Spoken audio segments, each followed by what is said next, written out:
Hey, this is Charles with IGN, and I've been checking out the Counter-Strike Global Offensive beta. This is the PC version of the game. Counter-Strike Global Offensive is also coming to PlayStation 3 and Xbox 360 eventually, but right now the beta test is PC only.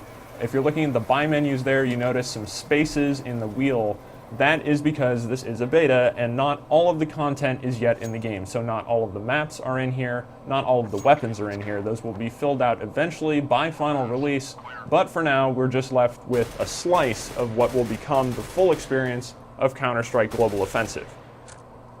If you've never played Counter-Strike before, it can be an extremely punishing experience. You die very quickly if your opponent is remotely accurate.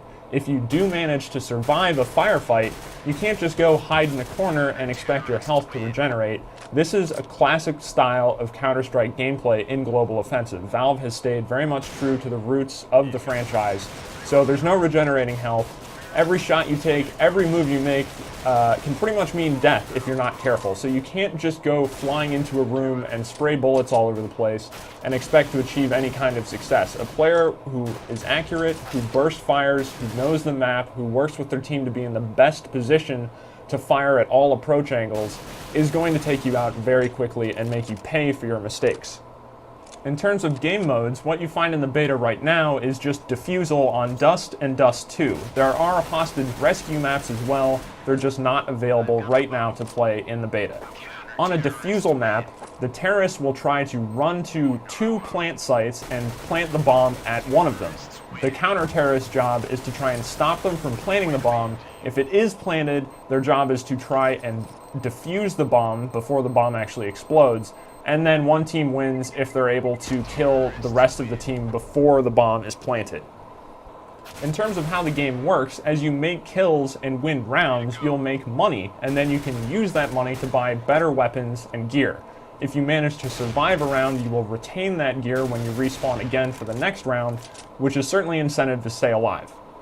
In terms of what you can buy, you buy pistols, you buy submachine guns, you can buy assault rifles, you can also buy very powerful sniper rifles, and if you're good, you can absolutely dominate with something like the AWP that does ridiculous damage with every hit. You can also buy a number of grenade types, which include explosives, you can buy smoke to obscure the sight of enemies, you can buy flashes to stun enemies, essentially blinding them, and you can also buy Molotov cocktails, which, if you probably know how a Molotov cocktail works, but if you don't, it spreads fire on the ground when shattered, which in Counter-Strike Go essentially sets up a temporary wall. So if you throw down a Molotov cocktail, the opponent can't really go through that space unless they want to take damage over time by walking over the fire.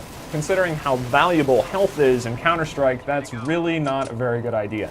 Now there are 2 main play modes in the beta right now. There's casual mode and there's competitive mode. In casual mode, you start out with more money, so right from the beginning you can buy better weapons. You also start out with body armor, which means you don't have to pay for extra protection, and you can spectate all when you die, and there's no friendly fire. If you play on competitive mode, you start out with a little bit of money, there is friendly fire, and you can't spectate all when you die, so that's for the more seasoned player who doesn't really need time to get used to how Counter-Strike works. If you have played Counter-Strike before, Counter-Strike Go is going to feel very familiar. A popular map like Dust 2 has barely been changed at all. It's been given a visual update, but in terms of the actual architecture of the map, it all pretty much works the same. Dust has been changed a little bit. You get a few more access points in the underpass area that weren't there before that I think actually make for a better map. It makes for easier flow and makes, if you want to attack through underpass as a terrorist, certainly a lot easier to do that.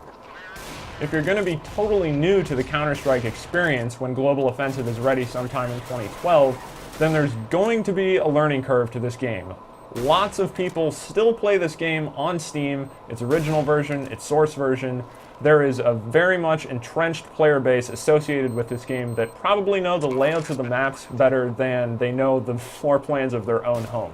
I don't know if that's a fair thing to say, but suffice to say, there are a lot of people extremely familiar with this game. So you can play with bots if you want. If you don't quite want to do the online experience yet, there are various difficulty levels of them that should provide a good challenge for new players so you can learn the map layout and learn how the game flows. We'll be checking out more of the Counter-Strike Go beta here at IGN as it continues, and we'll bring you all the updates as more content is added in. For more on CSGO, head over to IGN.com.